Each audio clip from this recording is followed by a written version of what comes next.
சின்ன மருமகள் அப்கமிங் எபிசோடில் இங்கே ஒரு பக்கம் ராஜாங்கம் என்னுடைய வாரிசு அப்படின்னு சொல்லி போஸை நியமனம் பண்ணுறாரு. அதை சொன்ன உடனே இங்கே ஈஸ்வரிக்கு சந்தோஷம் தாங்கலை. அப்பா, இதுக்காக தான் இத்தனை வருஷமாக நாம் இங்கே கஷ்டப்பட்டோம். இப்போது அந்த கஷ்டப்படுறதுக்கெலாம் பலன் கிடச்சிருச்சு. ராஜாங்க மாமாவே அவருடைய வாயால் இனிமே என்னுடைய வாரிசு போஸ்ன்னு சொல்லிட்டாரு. ஆனால் இதே மாதிரி ஊர் முழுக்க சொல்லிட்டாரு அப்படின்னா ஊரில் இருக்கிற எல்லாருமே இனிமேல் ராஜாங்கத்துக்கு என்ன மரியாதை கொடுப்பாங்களோ அது நம்ம போஸுக்கு கிடச்சிரும். அப்புறம் போஸ் மூலிமா நாம் அடுத்த போஸுக்கு அம்மாவா ஈஸ்வரியாக நாம் கொடி கட்டி பறக்கலாம். அதுக்கப்புறம் இந்த சொத்து முழுக்கும் நமக்கு தான் அப்படிங்கிற மாதிரி இங்கே ஈஸ்வரி யோசிக்கிறாங்க. இது ஒரு பக்கம் எப்படி இதை நிறைவேற்றலாம், எப்படி சொத்தெல்லாம் ஆட்டியே போடலாம் அப்படிங்கிற மாதிரி ஈஸ்வரி யோசிச்சுட்ருக்காங்க. உடனே போஸை கூப்பிட்டு பேசுகிறாங்க. போஸு, உங்கள் பெரியப்பா சொன்னது காதில் வாங்கினியா? இனிமேல் என்னுடைய அடுத்த வாரிசு நீ தான் சொல்லி முடிவு பண்ணிட்டாரா? இதுதான் நமக்கு சரியான வாய்ப்பு. ஒரு பக்கம் சேதுவை இனிமேல் வளர விடவே கூடாது. அதுக்கு என்ன பண்ணணும் தெரியுமா அப்படின்னு கேட்க, என்னம்மா பண்ணணும் அப்படின்னு போஸ் கேட்குறான். ஒன்றும் இல்லை போஸு, இனிமேல் சேதுக்கு ஒரு கோட்டரை எக்ஸ்ட்ரா வாங்கி கொடு. இனிமேல் ஒரு நாளைக்கு அவன் 2 பாட்டிலு 3 பாட்டில் சரக்கு அடிக்கணும். அப்படி சரக்கு அடிச்சுட்டு இருந்தால் தான் அவனால் தெளிவாக இருக்க முடியாது. அப்படி அவன் தெளிவாக இல்லைன்னா கண்டிப்பாக அவனால் ராஜாங்கத்துக்கு கூட இனிமேல் சேரவே முடியாது. அவன் தமிழ்ச்செல்வி ராஜாங்கம் 2 பேர் கூடயும் சேராமல் இருந்தால் மட்டும்தான்டா நாம் நினச்ச மாதிரி எல்லாமே கரெக்டாக நடக்கும்.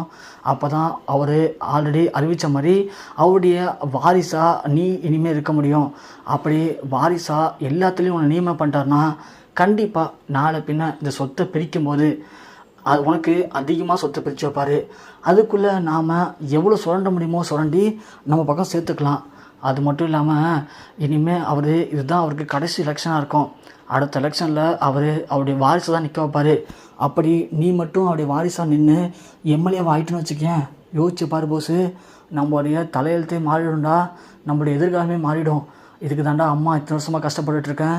அம்மா எல்லாமே கஷ்டப்பட்டு போராடி நிற்க உடனே சரியான இடத்துல ஒன்றா நிப்பாட்டியிருக்கேன்.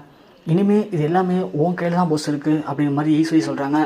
போஸு உடனே சரிம்மா நான் பார்த்துருன்னு சொல்லிவிட்டு இங்கே அவரும் வெளில பிரச்சாரத்துக்கு போகிறாரு.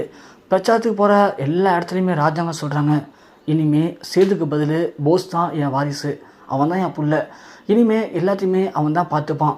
உங்களுக்கு எந்த பிரச்சனைனாலும் அவன்கிட்ட சொல்லுங்கள், அவன் சரி பண்ணுவான் அப்படிங்கிற மாதிரி எல்லா இடத்துலையும் போஸை கை காட்டுறாரு ராஜாங்கம். அதை நல்லா பயன்படுத்திக்கிற போஸு நேராக தேட்டருக்கு போகிறாரு. அங்கே போயிட்டு அங்கே வர கலெக்ஷனில் பாதி காசாக இவர் வாங்கிக்கிறாரு. இவருக்கு தெரிஞ்ச எல்லாரையுமே ஃப்ரீயாக படம் பார்க்க அனுப்பி வைக்கிறாரு. அது மட்டும் இல்லாமல் கேஷியர் கண்ணா எடுத்துகிட்டு போயிட்டு, ராஜாங்க பெரியப்பா மகளிர் உதவிக்குழுக்காக பணம் தராங்களே, எத்தனை பேருக்கு தரீங்க அப்படின்னு விசாரிக்கிறாரு.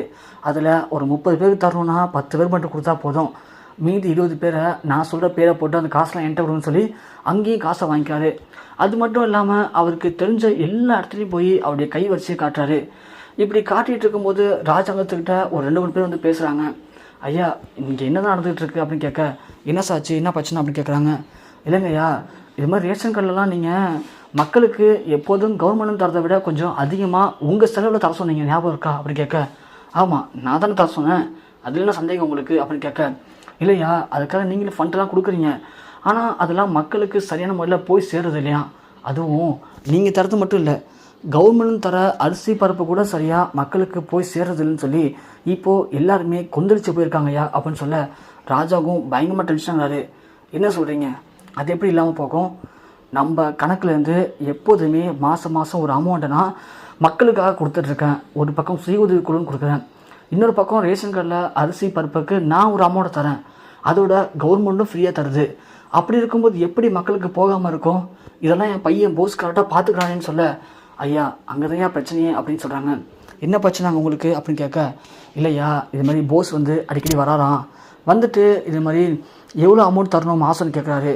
கேட்டுட்டு நீங்கள் சொன்ன அமௌண்ட்லேருந்து பாதி அமௌண்ட்டை அவர் எடுத்துக்கிட்டு மீதி இருக்கிற கால்வாசி அமௌண்ட்டை தான் ரேஷன் கார்டில் கொடுக்குறாராம். அது மட்டும் இல்லாமல் கவர்மெண்ட் தரப்புன்னு தரக்கூடிய அந்த ரேஷன் அரிசி பருப்பு சர்க்கரை எல்லாத்தையுமே பாதி மூட்டைகளை அவரே ஏற்றிட்டும் போயிடறாராம்.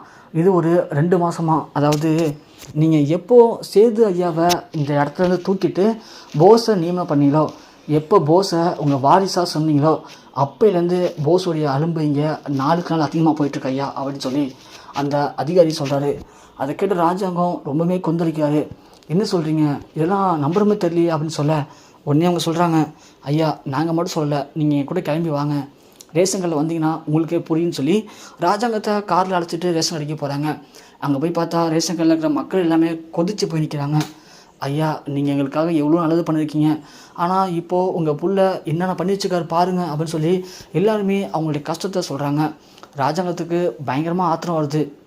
அப்போது எல்லோரும் சொல்கிறாங்க, ஐயா உங்கள் புள்ள சேது தங்கோயா, அப்படியாப்பட்ட புள்ளையை நீங்கள் விட்டுட்டு போய் போஸை உங்கள் வாரிசாக அறிவிச்சிருக்கீங்களே, சேது இருக்கிற வரைக்கும் நீங்கள் தர காசு மட்டும் இல்லாமல் எக்ஸ்ட்ராவாக காசு தர சொல்லுவார் எங்களுக்கு.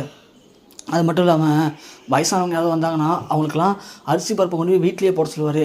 அப்படி விழுந்து உங்களை விட ஒரு படி மேலே போய் பார்த்துப்பார் ஐயா. நீங்கள் காசு மட்டும் தான் தரீங்க, ஆனால் அது கரெக்டாக போய் சேருதா இல்லையாங்கிறத சேது ஐயா ரொம்ப அழகாக பார்த்துக்கிட்டாரு.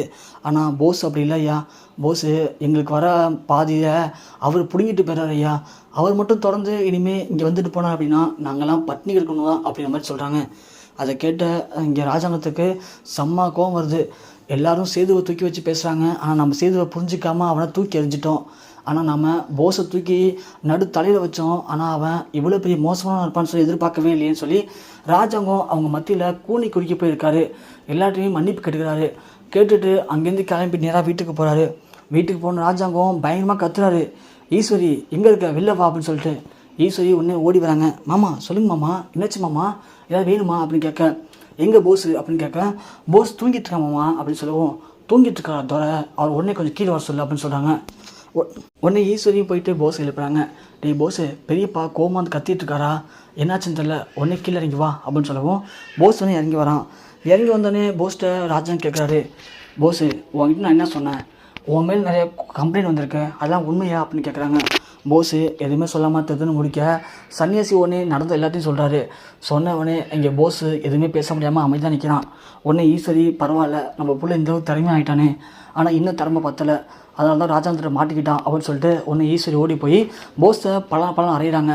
என்னடா பாவி வச்சிருக்க, பாவி, ஏழைங்க பணத்தில் போய் நீ என்னடா இப்படி கொள்ளையடிச்ச, இதான் தப்பு இல்லையா உனக்கு, ராஜாங்க பெரியப்பா எப்படியாப்பட்டவர் தெரியுமா, அப்படி இருக்கும்போது அவருடைய பேர் சொல்லி பண்ணுறதுலாம் சரியில்லை, நீலாம் என் புள்ளியான்னு சொல்லி ஈஸ்வரி ஒன்றும் தெரியாத மாதிரி போயிட்டு போஸை அடிக்கிறாங்க. உடனே அந்த இடத்துல ராஜாங்க சொல்கிறாரு, சரி விடு ஈஸ்வரி, ஏதோ தெரியாமல் பண்ணிட்டான் போலுக்கு, இனிமேல் இதான் உனக்கு லாஸ்ட் சான்ஸ் போஸு, இனிமேல் நீ கரெக்டாக இருக்கணும், இல்லை அப்படின்னா நீ இனிமேல் இந்த வீட்டில் இருக்க முடியாது அப்படின்னு சொல்லிட்டு ராஜாங்க போகிறாரு.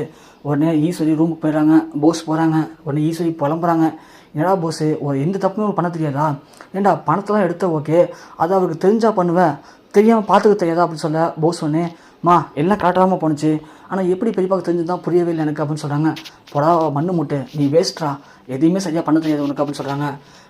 விடுமா, இப்போ என்ன ராஜாங்கம் பெரியப்பாவுக்கு தெரிஞ்சு போய் வான் பண்ணார் அவ்வளோதானே, அதுக்காக நான் தூக்கி ஒன்று எரிஞ்சில்லையே, சேதுவை அவர் வெறுக்கிற வரைக்கும் கண்டிப்பாக அவருக்கு வழியே இல்லைம்மா, என்ன அவரை தூக்கி வச்சு ஆடி தான் ஆகணும் அப்படின்னு சொல்கிறாங்க.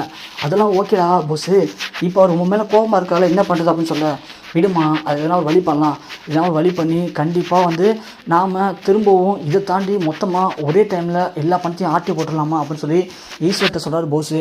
அதை சன்னியாசி காதில் வாங்கிறாரு. அடா பாவி, நீ என் வயிற்றில் பிறந்தவடா, நீனு இவ்வளோ மோசமான இருக்கேடா அப்படின்னு சொல்லி சன்னியாசி பார்த்துடுறாங்க. சன்னியாசி போய் ராஜாங்கிட்ட சொல்லிடுறாங்க, அண்ணா போஸ் நல்லவங்க கிடையாதுண்ணே, போஸும் என் பொண்டாட்டி சேர்ந்துட்டு நிறைய சதித்திட்டம் போகிறாங்கண்ணே, நீங்கள் இனிமேலும் போஸை நம்பினீங்க அப்படின்னா நாம் நடுத்தருக்கு வந்துடுவோண்ணே அப்படின்னு சொல்லி சன்னியாசி ராஜேந்திர சொல்கிறாரு.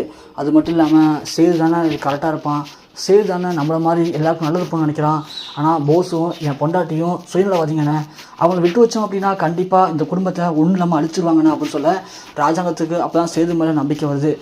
சேது என்ன பண்ணான், என்ன தப்பு பண்ணான், அவன் நமக்கு தெரியாமல் பண்ணிட்டான் அவ்வளோதான், அதுக்காக அவனை ஒட்டுமொத்தமாக வெறுத்து ஒதுக்கிறதுலாம் ரொம்ப தப்பான விஷயம், புள்ள பாவம் நம்ம பேசுறதுன்னு சொல்லி தினம் குடிச்சு உடம்பை கெடுத்துக்கலாம் அப்படின்னு சொல்லி ராஜாங்கம் சேது கூப்பிட்டு பேசுகிறாரு.